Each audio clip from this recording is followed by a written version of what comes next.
Hello everyone, SirMonkeySuit here, back again with Hunter x Hunter 1 episode 128. And in the last episode we were dealing with the aftermath of the fight between Netero and Meruem, with both, sort of contestants in the fight of the game show that is Hunter x Hunter.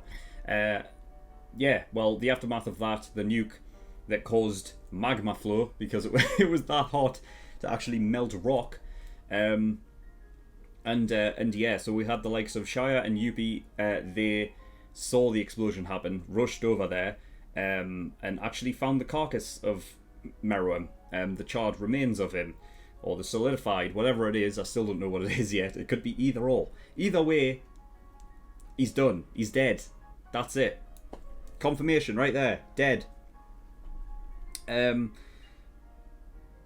yeah, they are in hysteric right now. Like they are. I don't know what they're gonna do. I don't know if they're gonna go mental and go on a rampage or what, or if if it's that big a blow to them that it might just mentally break them like Nov, and they can't even find the will to fight. Who knows? Gon and Neferpito now, like Neferpito's done healing Komugi. Komugi seems fine at the moment, which is good. But she's been left with the group of the rest of the group that's there as a sort of hostage, to work in sort of Gon's favour. Because Gon and Neferpito are off to Beijing to try and help Kite, even though I feel like, again, it's not going to happen. I think Kite's dead. I think he has been since, God knows how many episodes it's been now. Like 40 episodes or something, maybe more. So yeah, they're away to fight. And the good thing is Neferpito doesn't know the situation with Meruem, so she isn't going crazy right now, which I think wouldn't be in Gon's favour anyway. So there's that. And yeah, I mean that's pretty much it. So yeah, I don't think there's anything else to really talk about. Really quick pre-discussion there. So we're just going to get straight into episode 128 and see what we get. So without further ado, let's go.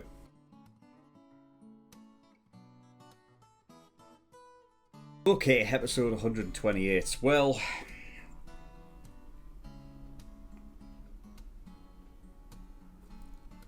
I don't know. I really don't know how I feel about this, because I said after that episode that when Netero literally blew him to all hell, like it was the perfect sort of like end for him, because even Netero having no chance, against Meruem, right?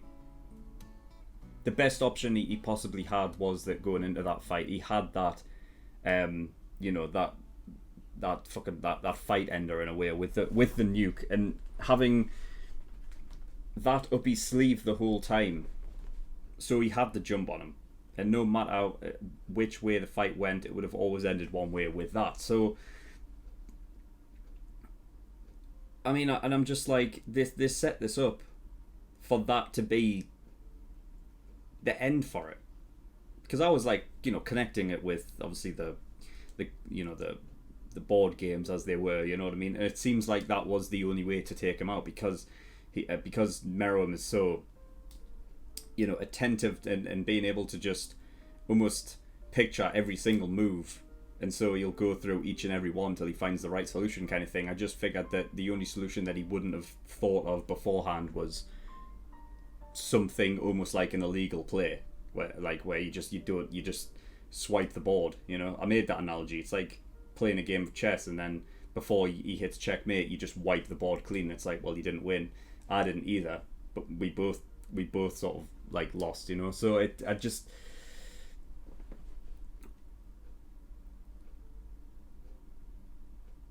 just like one of those things. Like the only way to not lose the game is to not to not play. So I don't know how I feel about it. The only like sort of semblance of what I will think about this, because I'm unsure of it as to right now, is how the king actually is. Like when he gets all his memories back, what will change? Because if the king hasn't changed any, or if he put it this way, if the king hasn't changed from just before he practically died, or if he reverts back to what to before he played Gungi with Komugi and everything like that. So if he reverts or if he stays the same, I'll not be happy. I know I won't be. There has to be something that really... I think if anything, he would have to get that memory back of just before he died where he felt the fear. And I think the quote would be like, you have no idea about the potential for human evolution. Or, you know, I may have just butchered that quote. But whatever the quote was that Netero gave to him should be the one to change him for the better. And if that is the case, then in a way he did kill the king from before. And he was reborn as something new, which, you know, they had the whole almost like, you know, death and reborn thing where he came out and he immediately thought of his mother again.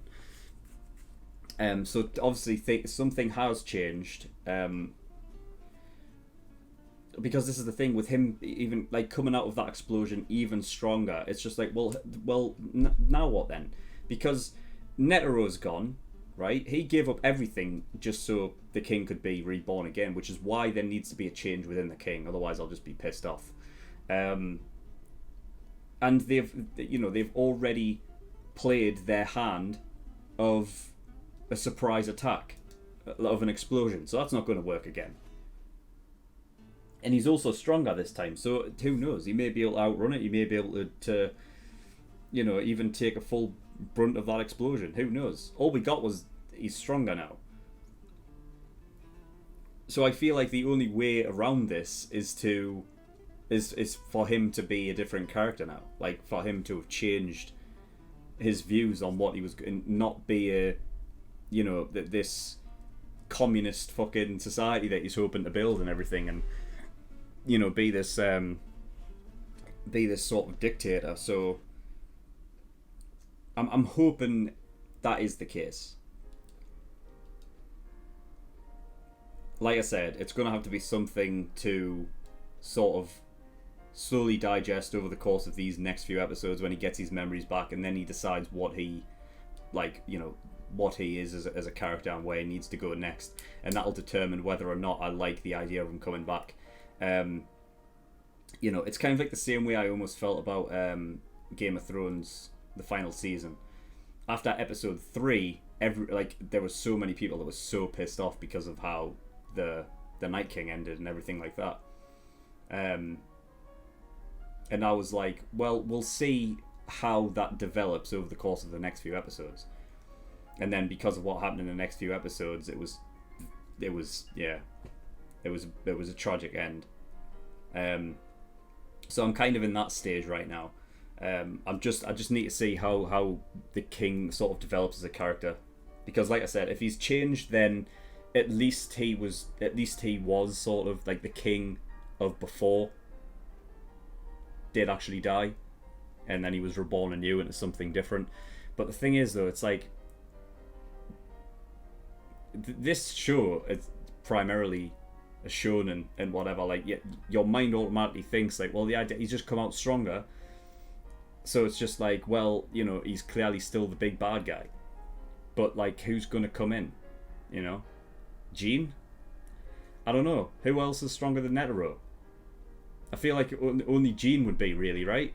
And I don't even know if that is the case. I don't know the ins and outs. It's like, with, you know, that's been a question throughout this entire show since watching it, is like the power levels and how they differ. You know, if there was a numerical value tied to it, what would the power levels truly be? And it's something it's tough to really gauge in this show, you know. I suppose in that way it's kind of like similar to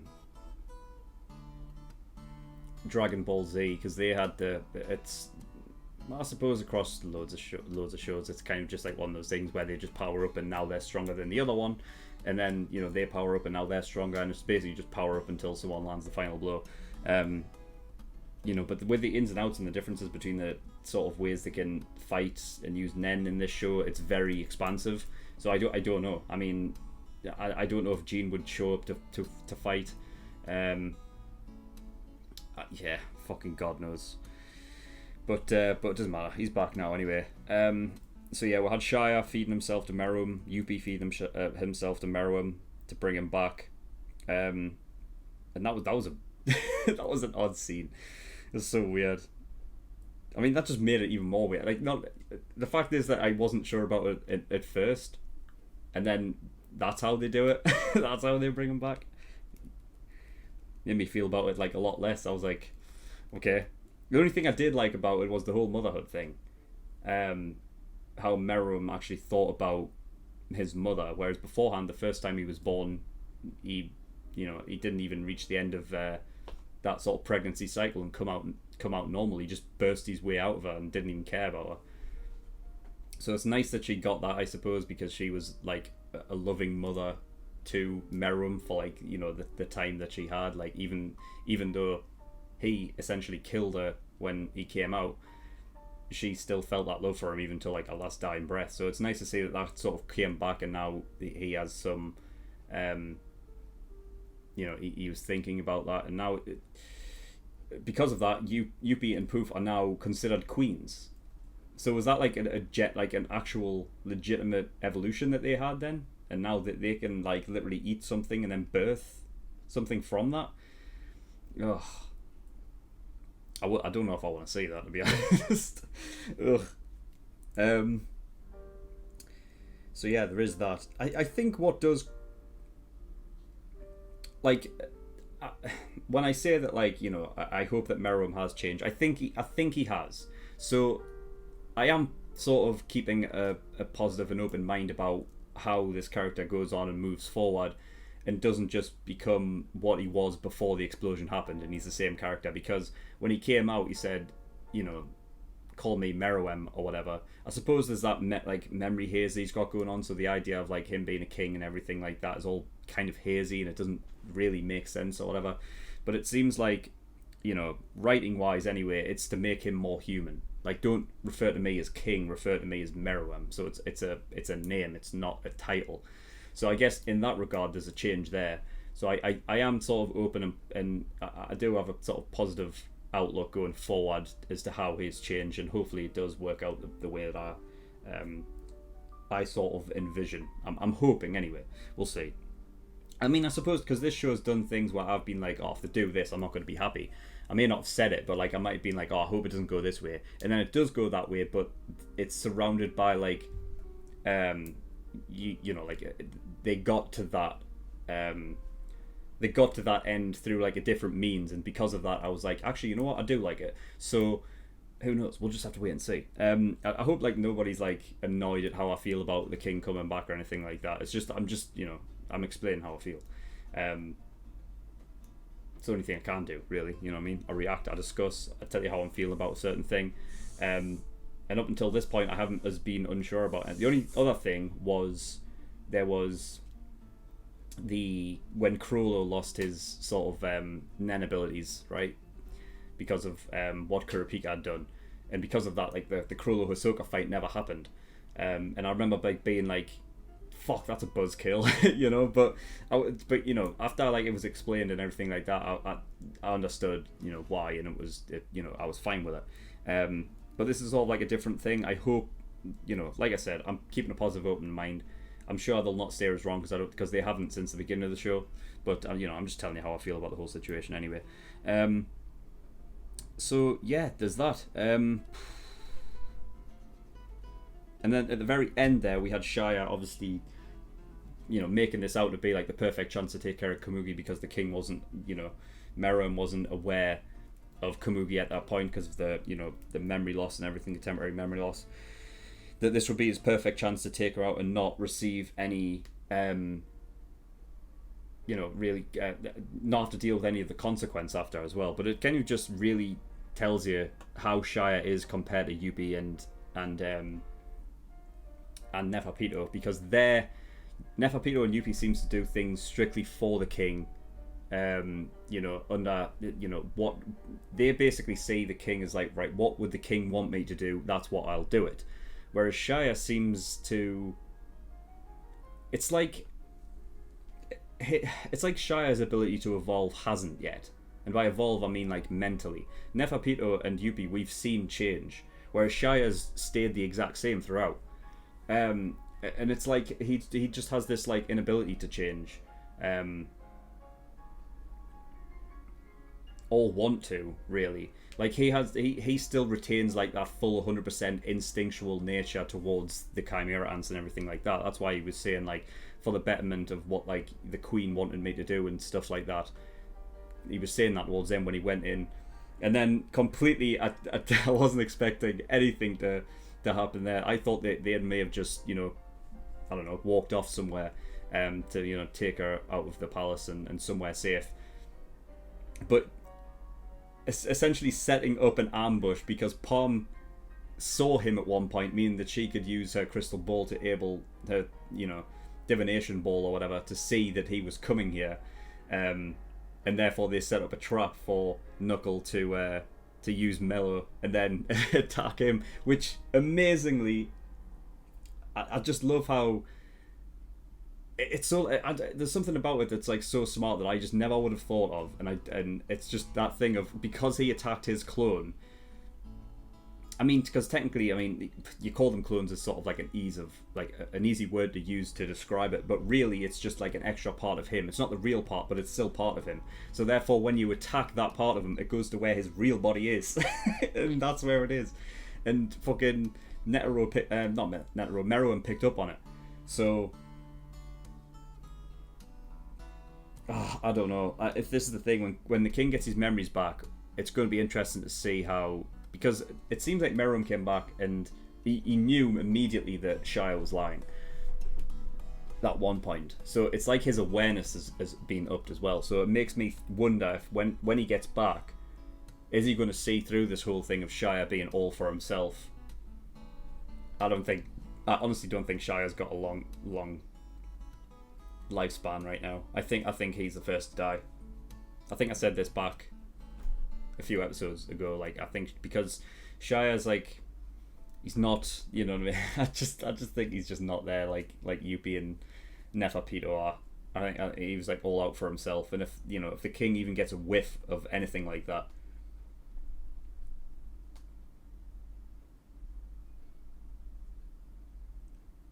I mean, that's another thing as well, is that the king, like Meruem was ready to just kill him just for lying or whatever.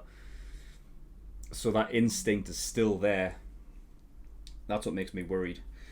We'll see though. So yeah, that was really cool. And now the APR is now on Shia. So even in that regard, like it's worse for him as well. And I don't know how much power he will actually have, considering how much he's fed to the king. So, I mean, it'll be interesting if Knuckle does point that out at some point. But how are they gonna? This is the thing. Is like they know the king's alive now.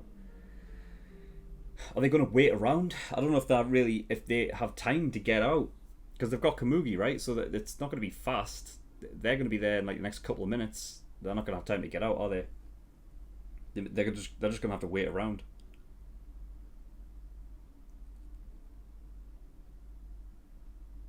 Yeah, I don't know. Who knows? But yeah, that's all I've got. So, thank you everyone for watching. And where the fuck's the? Oh, there it is. Trying to find that back end of my book. Right, so thank you everybody for watching. In the description below, I have links to certain things. One of them is the Discord, so you can get yourself over there if you wish. And I also have a Patreon page as well, so if you do want to support me, that'd be very much appreciated. There is a bunch of different tiers and rewards there that you can support me with. So there's the early access tier, $5 a month. That gives you access to shows a week early, and you get 4 episodes of Hunter x Hunter every week. That's 2 on Monday and 2 on Friday, as opposed to the general public that only get access to 2 episodes a week. So by the time this episode comes out on YouTube, I'll be finished the whole show. So if you want to watch the rest of the show and reactions and just binge watch them one after the other, if you can do it in less than a month, it's only going to cost you $5 for the early access to get access to all those things. So it's a pretty good deal. There's also $10 there for full length. That doesn't matter for this show, but for other shows you will need that. And then there are other tiers where you can pay to have a show reacted to. So if you want me to react to a certain show, go have a look at those tiers and see what they offer. But that was all I've got, so thank you for watching. I'll see you all next time. Bye bye.